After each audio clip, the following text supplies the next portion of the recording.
Hello दोस्तों, आज की मेरी स्टोरी है चूचू चार्ल्स मॉन्स्टर ट्रेन। कहानी शुरू होती है एक डरावने आइलैंड से जहाँ पर बहुत कीमती खजाने हैं।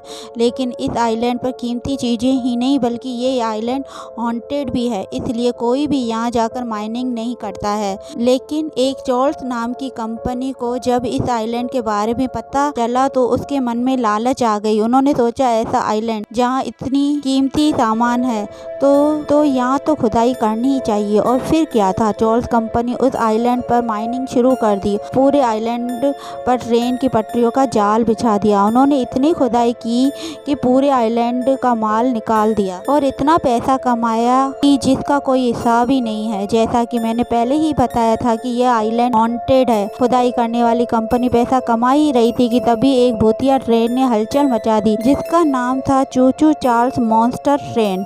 और इस ट्रेन की बॉडी इंजन जैसी थी और पैर मकड़ी जैसे थे और इसका डरावना मुंह। चूचू चार्ल्स कैसे एक नॉर्मल डिब्बे से एक जिंदा राक्षस बन गया। ये चार्ल्स कंपनी का इंजन ही था क्योंकि इसकी पीठ पर इस इंजन का लोगो था। लेकिन इस आइलैंड पर मौजूद भूतिया शक्ति की वजह से इस डिब्बे में जान आ गई। पहले ये साधारण ट्रेन का इंजन था, लेकिन इस आइलैंड में मौजूद भूतिया शक्ति की वजह से इसमें जान आ गई और ये बन गया आदमखोर। और ये वहाँ पर रहने वाले लोगों को निगल जाता था और इन सब की वजह से कंपनी का काम ठप पड़ गया और कंपनी बर्बाद हो गई। शायद वो शैतानी शक्ति नहीं चाहती थी कि ये आइलैंड खराब हो, इसलिए वह जिसको भी देखता था उसको निगल जाता था। इसलिए उस शैतानी शक्ति ने चूचू चार्ल्स इंजन को एक मॉन्स्टर बना दिया था। इसलिए वहाँ रहने वाले लोगों ने एक ग्रुप बना दिया और वह लोग उस भूतिया ट्रेन की पूजा करने लगे, उसे देवता मानने लगे और वह लोग एक जिंदा इंसान को पकड़कर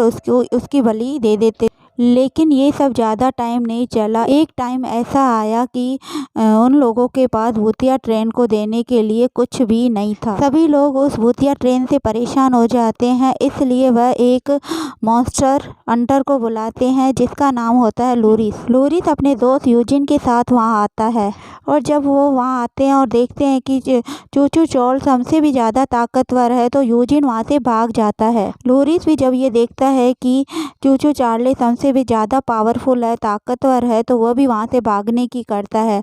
तो चूचू चार्ल्स उसे देख लेता है और उसके पीछे पड़ जाता है। तभी उसे लूरिस को एक ट्रेन का इंजन मिलता है जिसमें वह बैठकर भाग रहा होता है। लूरिस जिस इंजन में बैठा था उसकी आगे गन थी जिससे वह चूचू चार्ल्स पर फायर करता है और वहाँ से भाग जाता है। तभी लूरिस को वहाँ कुछ लोग मिलते हैं जिसके साथ मिलकर वह एक योजना बनाता है। चूचू चार्ल्स के 3 अंडे होते हैं जिसको ट्रायंगल शेप की चीज में रखने से वह चूचू चार्ल्स वहाँ पर चूचू चार्ल्स के वहाँ आते ही वह सब उसे मार देंगे। लेकिन एक गड़बड़ हो जाती है जिसकी वजह से वह चूचू चार्ल्स को नहीं मार पाते हैं।